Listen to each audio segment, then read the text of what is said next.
مريرة لي هودبان مش شاحيلة هيدو مرسنجيل كعباية وحكمال هيدو ميبان أغلوين كاغموسيلا إنكون كالامار من مرناي يومغنا waxaan aaminsanahay hadda isku daydo inaad tiraahdo hay barra lalimaka ya la lalimaka bal haddaad ku daydo isku dayga horta waxa ka horeysay in la qabto Soomaa هاي وكان halkaagii in de maxaati mid ka yar fududii sheeg bal way adiga anigu ku jeceli baltaas kale adiga anigu ku jeceli dawaakaas miyaan heesay oo heesto inta soo looga yar dhawaado miya ha way taas kula dhawaato hay marka Abdisalaanow aad baan u jeclaan lahaa inaan kale wax kale ku xasuusiyo oo waa maxay waatay wali waxaan ahay nin caashaqsan way magaranaysaa waatay saaxiibka muddaan ku baadi doonayay inaan ku ilaado war Abdisalaanow waan caashaqsanahay wax ila baadi goob way arrinka maxaad ka yeelaysaa dama wixii sheeg horta fagaaraha laguma sheego saliid way taa dhowbin hadaba u dhiganaynaa Axmedow fanaanku markuu laxankiina samaysanayo midhihii yaanu samaysanin baa marka dambena uu tumayo ee uu qaadayo iyo markuu mid kasta codka mooye qof kale martii uga yii muxuu ku kala duwan yahay maxbuus baa tahay markaadan codkii samaysan karin codkiina aadan tuman karin way laakiin markaad codkii samaysan karto ereyadii waay meesid meel Soomaalidu waxay u badan yihiin baawaanin shacabka Soomaalidu way ereyadii waay meesid marka codkii aad samaysato dabeedna aad taqaan sidii loo tumiyay waxa tahay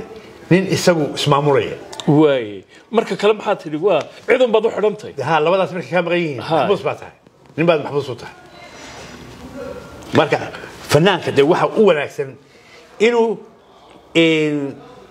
labadaas uga adag inuu laxanka sameeyo garaacdana oo isagu muusiga tuto waa labada ugu wanaagsan marka uu labada xorka yahay oo uu yaqaan waxa weeye fanaan si kastaba u noqotee hatta af Soomaali caadi ku hees kara oo naxwa ahayn Axmedow heesaa waynu u iman doonaa iyo dabcan sheekadeena kaleba laakiin laxamada maadaama aynu soo hadal qaadnay laxan aad adigu samayso oo markaa dib u eegto ka yaabiyo tira wallahi waa mucjiso mid iyo laba ma iga sheegi kartaa makuwa cusbarta makuwii dhexe adigu dooro makuwii hore kuwii hore badhe waxa igu yaab badan oo aan la yaabaa saan u sameeyayna aan garan waayay deeqay walaaley dalayo manoliye kaalayo dabkay huri saan u sameeyay baan garan waayay heesaa ma qaad kan hadda inaan dib u xafido mooyaan hay meel laxankeeda iyo codkaad ku qaadaysiba labadaba la yaab bay lahaayeen fanaaniinta kale laxamaday sameeyaan midaad tiraahdo wallahi kaasi wuxuu ahaa khatar maskaxda ma ku haysaa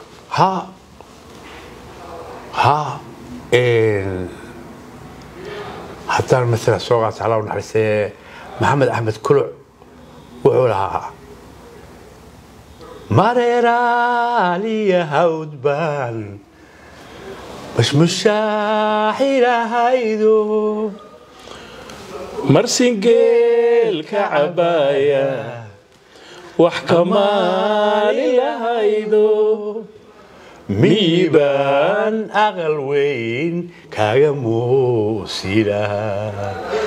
إنكون كالامار من مرناي يومغنا ما بان وين إنه تالها الله ونحرسته محمد أحمد إن الله وين راجعون ولا أحمد بن سمين شري tamaho waxaa kaloo la yaabaa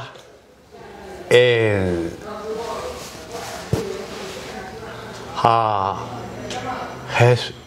iyana waxaa qaadi jiray adigu raggaas waxay rag kala diran oo kulley anigu aan isdhahdo iyagoo kale maanu gaarin meesha gaaraan iyagu waayo waxay ahaayeen dad kiiro iyo deeq ilaahay u siiyey isugu darsameen iyo suugaantii af soomaaliga markaa ee ahayd waxa la yidhaahdo dhaaman da'aya yani qiimaha ereyadu ay lahaayeen suugaanta soomaalida waqtiga aad sheegayso iyo intii axmedow aad ku garaadsatay iyo intaad fanka ku jirtayba waqtigee ugu sarreysay baad odhan waxay ugu sarreysay markii ilaahay noo kasay inaanu samayno heesa la siman heesaha westernka ee dadku ku cayaaro inakeena inakaa kiciyo inakeena kohanay ciyaar annakunu leeye inakeena waqtiga waa maxay muusiga qalab casri ah la helay waa maxay muusiga yeelaya caawa iyo caweyska Somali jazz buu oran jiray walihii markaasi waxay ahayd markii ay nagu soo rogeen culayskii markaa ku sheegay maxamed axmed kuluc iyo maxamed salebaan iyo qoladii idinka horreysay loodkaan u naqaanay loodka madaxa dahabka marka intii anaga markaa culayska ay nagu soo wareejiyeen baanu anaguna isku daynay inaanu wixii la sinno westernka oo dadkeena ay heesahooda ku cayaaraan